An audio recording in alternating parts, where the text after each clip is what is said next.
1945, dưới sự lãnh đạo của Đảng, cả dân tộc đứng lên chấp thời cơ để giành quyền được sống, quyền tự do, quyền mưu cầu hạnh phúc. Cờ đỏ sao vàng rực rỡ trên quảng trường Ba Đình, lời tuyên ngôn độc lập vang vọng. Nước Việt Nam có quyền hưởng tự do và độc lập, và sự thật đã trở thành một nước tự do và độc lập. Những nền độc lập non trẻ đã sớm đối mặt với nhiều thử thách. Ngày 23 tháng 9 năm 1945, súng nổ ở Sài Gòn Chợ Lớn, thực dân Pháp mở đầu cuộc xâm lược nước ta lần thứ hai. Nhân dân miền Nam vùng lên, vũ khí trong tay có thể chỉ là gậy gộc, dao phay, nhưng sức mạnh lớn nhất chính là ngọn lửa quyết tử cho tổ quốc quyết sinh. Hướng về Nam Bộ, những đoàn quân từ miền Bắc vượt bao chặng đường, mang theo quân trang, thuốc men, lương thực và ý chí chiến đấu anh dũng. Trong lúc Bắc Hồ và Trung ương nỗ lực kéo dài thời gian, chuẩn bị toàn quốc trường kỳ kháng chiến. Mặc dù đã kiên trì các giải pháp hòa bình, nhưng cuối cùng thực dân Pháp vẫn âm mưu cướp nước ta một lần nữa. Ngày 19 tháng 12 năm 1946, Chủ tịch Hồ Chí Minh ra lời kêu gọi toàn quốc kháng chiến. Hỡi đồng bào toàn quốc, chúng ta muốn hòa bình, chúng ta đã nhân nhượng, nhưng chúng ta càng nhân nhượng, thực dân Pháp càng lớn đôi, vì chúng quyết tâm cướp nước ta một lần nữa. Không, chúng ta phải hy sinh tất cả, nhưng nhất định không chịu mất nước, nhất định không chịu làm nô lệ.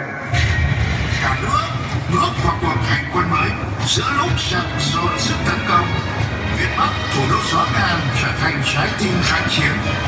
Thu đông 1947, quân Pháp mở cuộc tiến công lớn, nhưng quân dân ta đã biến sườn núi thành pháo đài để gãy gọc kìm, giữ vững căn cứ và niềm tin chiến thắng. Năm 1950, chiến dịch biên giới nổ ra, tiếng pháo đông khê vang dội. Quân ta xung phong giữa núi rừng Cao Bằng, Lạng Sơn, từng cứ điểm địch lần lượt sụp đổ.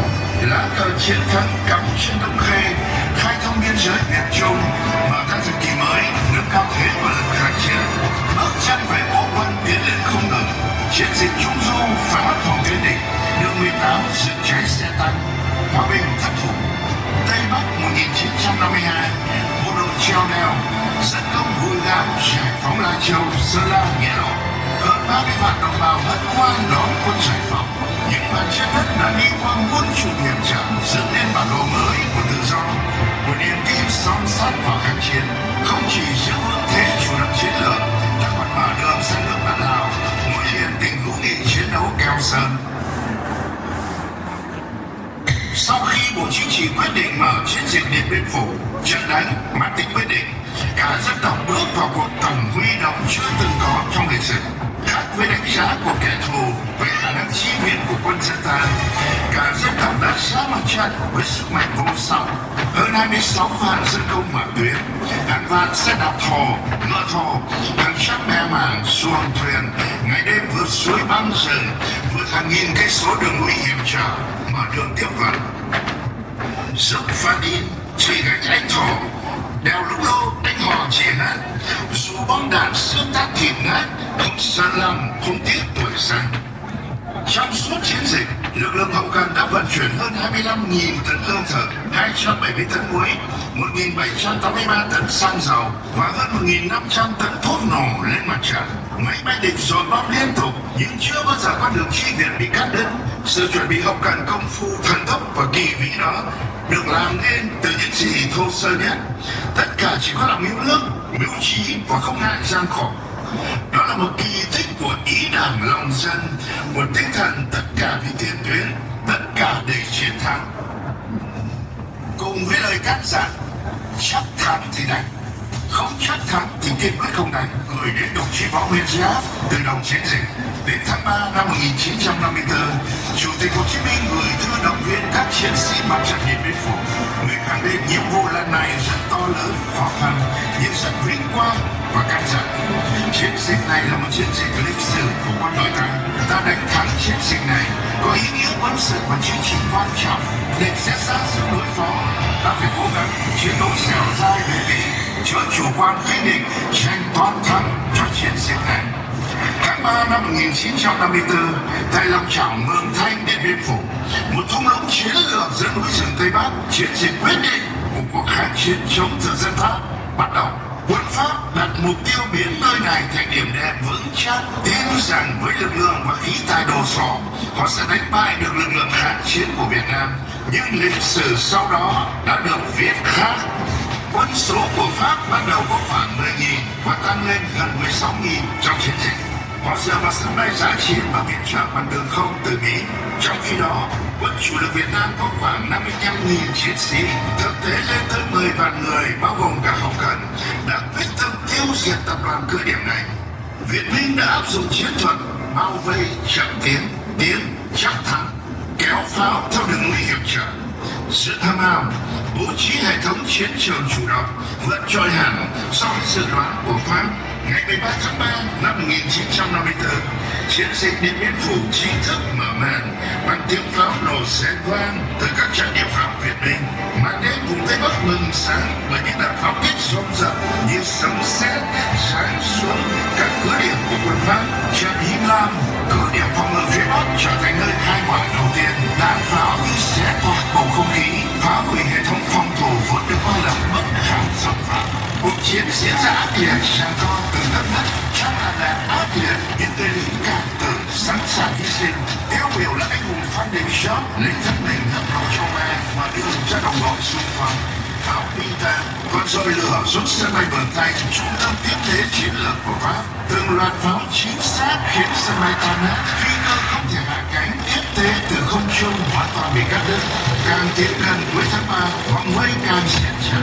Chiến trường như một nồi áp suất khổng lồ, sục sôi bởi máu, lửa và lòng quyết tâm. Quân Pháp hoảng loạn, còn quân ta thì vững vàng từng bước siết chặt họng kìm vây ngăn kẻ thù. Đúng như dự báo từ đầu của đại tướng Võ Nguyên Giáp, Pháp nhảy dù xuống Điện Biên Phủ về cơ bản là có lợi cho ta. Lòng chảo này tưởng chừng là rất kiên cố, nhưng thực ra rất dễ bị cô lập. Suốt tháng trời, những đôi tay chân của người lính đã lặng lẽ vẽ nên một kỳ tích giữa lòng thung lũng.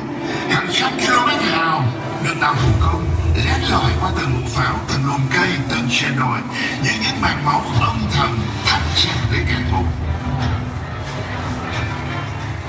Đêm ngày 3 tháng 5, sau nhiều ngày giằng co quyết liệt, giờ phút tổng tiến công toàn trận đã đến. Quân ta độc loạt đánh vào các cứ điểm còn lại. A1, C2, C1, lửa đạn ngập trời, khói bụi cuồn cuộn, tiếng của súng vang vang vào tai nghe.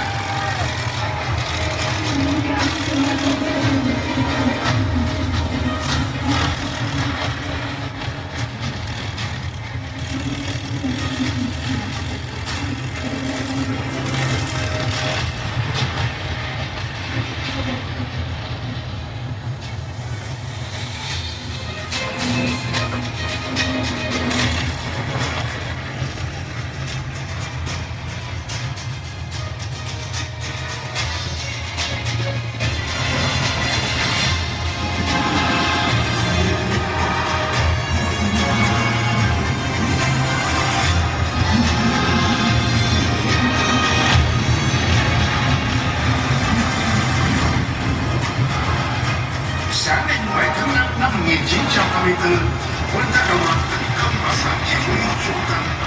Người bệnh ra 30 phút, toàn bộ tập đoàn cứ điểm Điện Biên Phủ bị tiêu diệt. Tướng De Gaulle và bộ chỉ huy Pháp bị bắt sống. Lá cờ quyết chiến quyết thắng tung bay trên nóc hầm chỉ huy. Kết thúc 56 ngày đêm, vách núi mù hầm, mưa dầm gầm vắt, máu chót buồn non. Gã không đấu trí không mòn của những chiến sĩ anh hùng đầu nung lửa xanh. Chiến thắng Điện Biên Phủ lừng lẫy Nam Châu, chấn động địa cầu. Lần đầu tiên quân đội một nước thuộc địa ở châu Á đánh bại quân đội của một cường quốc thực dân phương Tây trong chiến dịch quân sự lớn. Điện Biên Phủ là nguồn cảm hứng bất tận để nhiều dân tộc đứng lên tranh độc lập, làm sụp đổ chủ nghĩa thực dân kiểu cũ trên phạm vi toàn thế giới.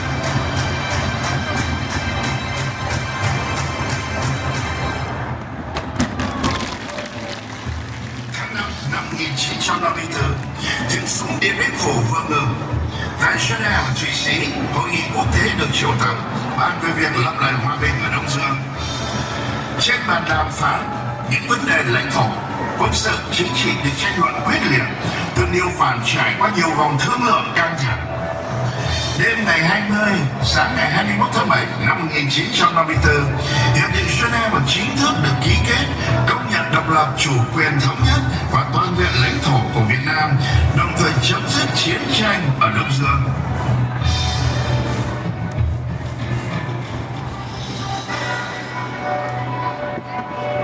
Tuy nhiên, hiệp định cũng quy định quân đội hai bên tập kết về hai miền, lấy vĩ tuyến 17 làm giới tuyến tạm thời trong thời gian chờ tổng tuyển cử thống nhất sau 2 năm.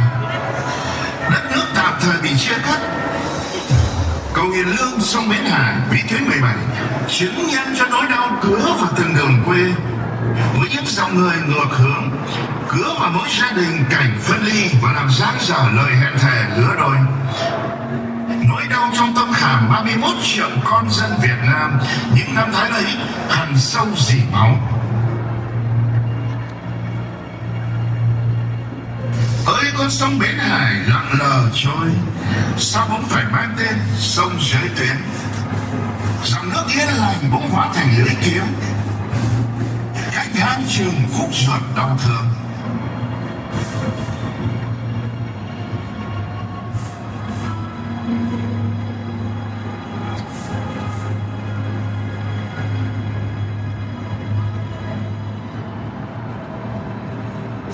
Miền Bắc bắt tay xây dựng chủ nghĩa xã hội và chi viện cho chiến trường Nam Bộ. Quân dân miền Nam tiếp tục cách mạng dân tộc dân chủ nhân dân, chiến đấu chống đế quốc Mỹ và chính quyền tay sai.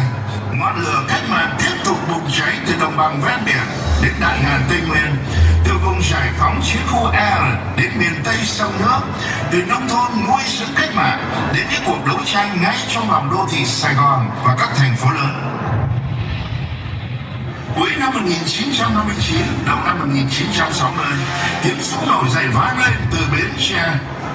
Phong trào đồng khởi nhanh chóng lan khắp Việt Nam, làm lung lay chính quyền Sài Gòn ở cơ sở, tạo bước ngoặt quan trọng cho cách mạng.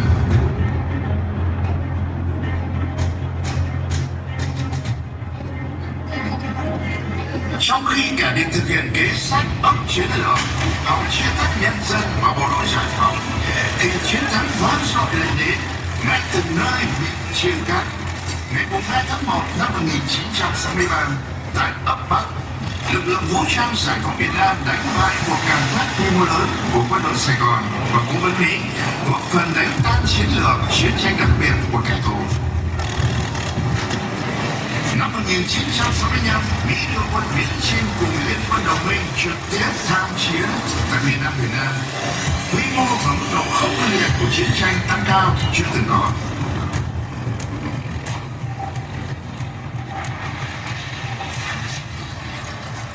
Năm 1965, tại Tây Nguyên, chiến dịch Bremer Yatron diễn ra. Đây là trận đánh lớn đầu tiên giữa quân giải phóng và quân Mỹ, gây cho đối phương tổn thất nặng nề, chứng minh quân giải phóng đủ sức đối đầu trực diện với lực lượng Mỹ.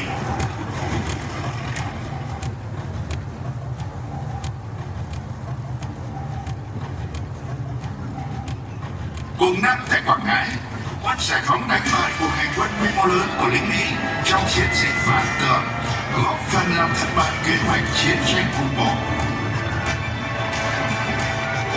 Trong hai mùa khô 1965, 1966 và 1966, 1967, quân giải phóng kiên cường chặn đứng các cuộc phản công quy mô lớn của Mỹ.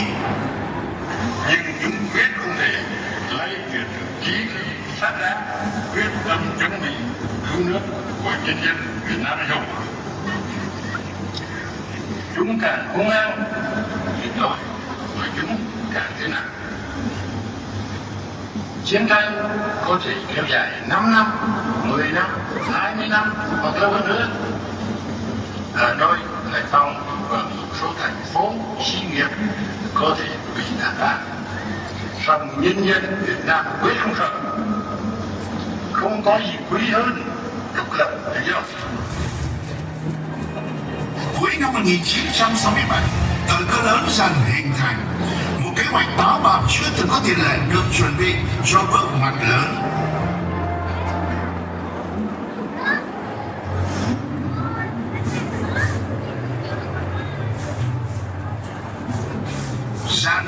ngày mùng 1 Tết Mậu Thân, Sài Gòn, Huế, Đà Nẵng, hơn 100 mục tiêu đồng loạt nổ súng, tiếng pháo Tết hòa cùng tiếng súng chiến trường. Tại Sài Gòn, quân giải phóng tấn công dinh độc lập, tòa đại sứ Mỹ.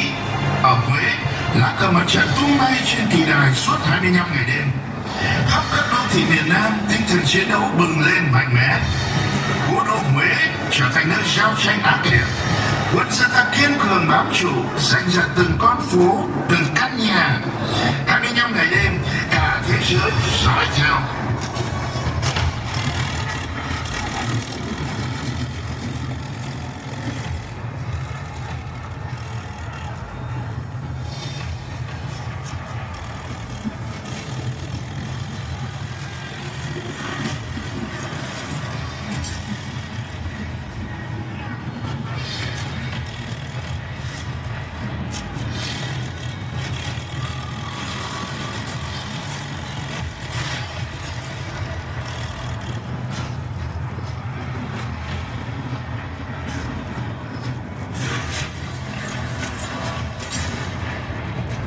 Dẫu có nhiều tổn thất hy sinh, những sự kiện Tết Mậu Thân đã làm lung lay ý chí của quân xâm lược, tạo thế cho chúng ta chuyển hướng sang chiến lược kết hợp quân sự với chính trị và ngoại giao.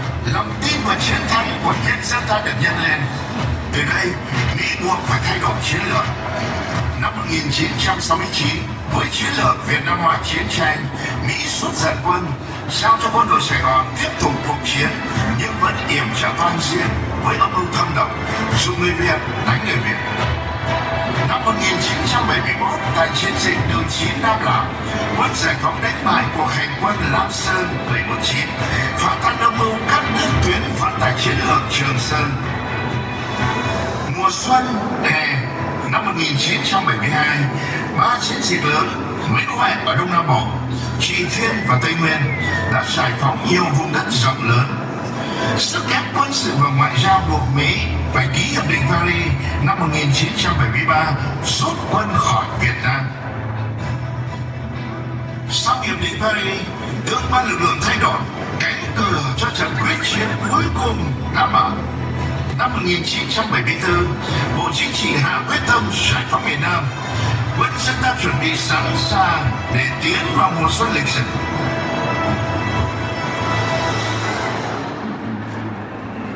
Mùa xuân năm 1975, Tây Nguyên, Huế, Đà Nẵng và lần lượt các tỉnh duyên hải được giải phóng. Bộ Chính trị quyết định giải phóng Sài Gòn trước mùa mưa. Ngày 14 tháng 4 năm 1975, chiến dịch giải phóng Sài Gòn gia đình chính thức được thông qua và mang tên gọi lịch sử Chiến dịch Hồ Chí Minh. Ngày 26 tháng 4 năm 1975, với tốc độ một ngày bằng 20 năm, 5 cánh quân chủ lực từ 4 hướng đồng loạt áp sát Sài Gòn, Đông, Tây, Nam, Bắc và Tây Bắc. Phía trước là hàng triệu đồng bào đang mong chờ ngày toàn thắng. Pháo binh đồng loạt dồn xuống Tân Sơn Nhất. Bộ Tổng tham mưu căn cứ nước trong, lực lượng đặc công biệt động đánh thẳng vào các điểm trọng yếu, cắt đứt đường rút và tiếp viện của địch. Từng trận niệm pháo, từng đoàn xe tăng pháo binh tiến như vũ bão, nhịp tiến công thần tốc. Chỉ trong 3 ngày, các cánh quân đã đánh chiếm hầu hết các mục tiêu ngoại vi. Hệ thống phòng thủ Sài Gòn tan rã, đối phương hoang mang, nhiều đơn vị buông súng.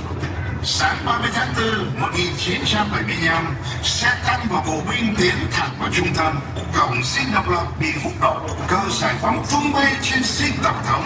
11 giờ 30 phút, Tổng thống Dương Văn Minh tuyên bố đầu hàng vô điều kiện. Tiếng reo hò vang khắp đường phố, nước mắt, nụ cười, những cái ôm giữa cờ hoa rực trời. Đúng 11 giờ 30 phút, ngày 30 tháng 4 năm 1975, cờ chính phủ cách mạng lâm thời Cộng hòa miền Nam Việt Nam đã tung bay trên nóc phủ Tổng thống ủy quyền và ở các thành phố. Thành phố Sài Gòn mang tên Chủ tịch Hồ Chí Minh vĩ đại